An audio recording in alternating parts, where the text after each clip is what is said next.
3 बजे उठ गए थे। हमने यहाँ कुंड में स्नान भी कर लिया है। दर्शन तो हमने कल शाम कर लिए थे और आज हमने बाहर दर्शन कर लिए।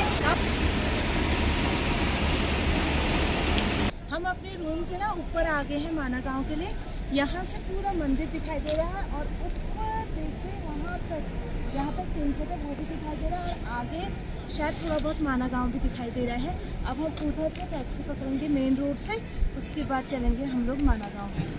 अगर आप पहाड़ों की सुंदरता को देखने के शौकीन हैं और बद्रीनाथ आ रहे हैं तो आपको माना गांव ज़रूर आना चाहिए।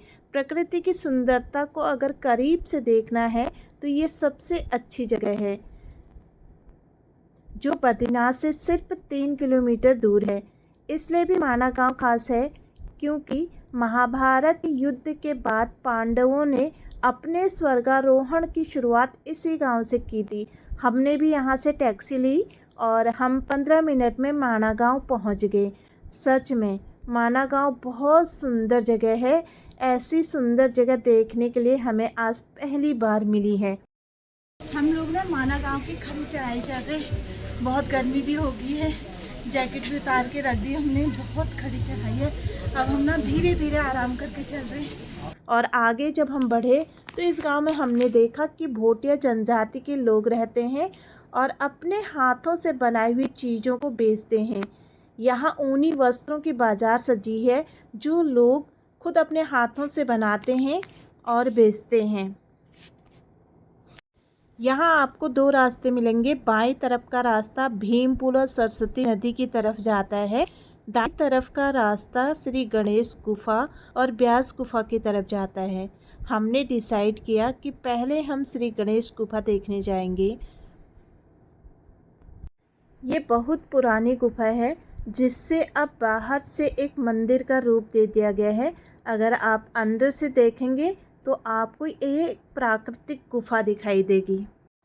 जब हमने मंदिर के अंदर प्रवेश किया तो गणेश जी की मूर्ति सुंदर सुंदर फूलों से सजाई गई थी। उसके बाद हमने गुफा की परिक्रमा की।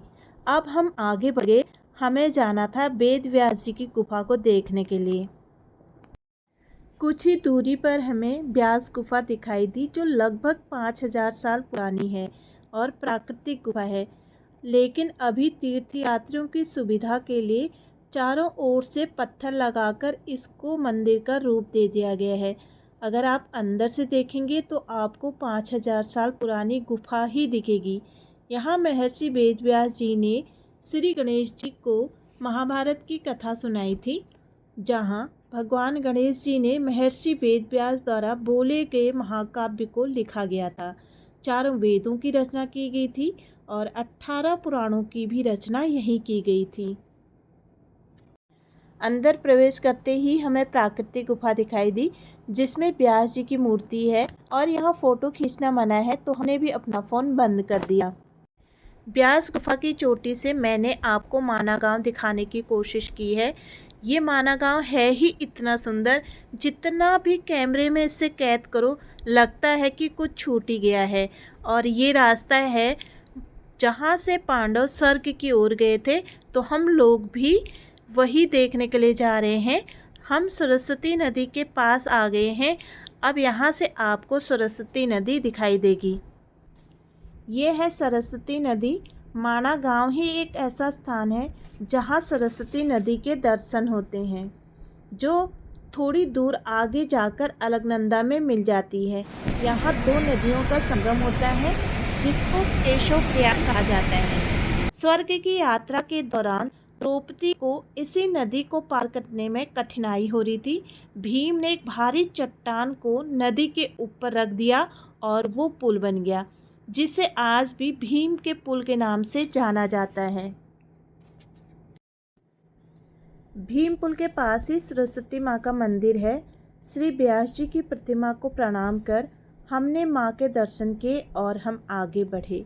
यहाँ स्वर्गारोहणी यात्रा के मार्ग पर नकुल, सहदेव, द्रौपदी, अर्जुन, भीम, युधिष्ठिर की मूर्तियों के साथ साथ उनके वफादार कुत्ते की भी मूर्ति थी। कहा जाता है जो अंत समय तक युधिष्ठिर के साथ रहा।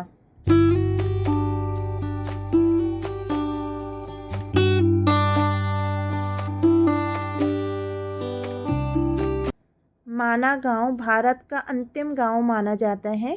ये लगभग समुद्र से 11,000 फीट की ऊंचाई पर है। अब हम आ गए हैं भारत की आखिरी चाय की दुकान पर। ये दुकान लगभग 25 साल पहले खुली थी। आज भारत के आखिरी चाय की दुकान के नाम से प्रसिद्ध हो गई है। आजकल इसे पहली चाय की दुकान भी कहा जाने लगा है और माना गांव को पहला गांव माना जाता है। हमने माना गांव की पूरी खूबसूरती को देखा। सच में बहुत अच्छा गांव है और जितना इसको देखते जाएंगे आप मन करेगा उतना देखते जाएं। हमने कैमरे में कैद करने की कोशिश तो की, लेकिन हमें लगा जितना पास से देखने में खूबसूरत है शायद हम कैमरे में उतना खूबसूरत दृश्य कैद नहीं कर पाएंगे। तो एक बार आप लोग यहाँ ज़रूर आइए। अभी हम माना गांव में हैं। माना गांव हमने पूरा घूम लिया है। हमने वहाँ गणेश गुफा देखी और व्यास गुफा देखी। उसके बाद हमने सरस्वती नदी, भीम पुल वगैरह जितना यहाँ फेमस जगह है सब कुछ घूम लिया है। अब हम यहाँ आके बैठे हैं। यहाँ देखिए कितना सुंदर व्यू है और उसके आगे मैं आपको दिखाऊंगी ट्रैकिंग है। कौन सी ट्रैकिंग है अमन? वसुधारा फॉल। हाँ, लास्ट ट्रैकिंग है वसुधारा फॉल और वहाँ हम जा नहीं रहे हैं, लेकिन हमारे यहीं तक हम घूम रहे हैं। इसी के साथ ही ना आज के ब्लॉग की एंडिंग करती हूँ। Bye bye.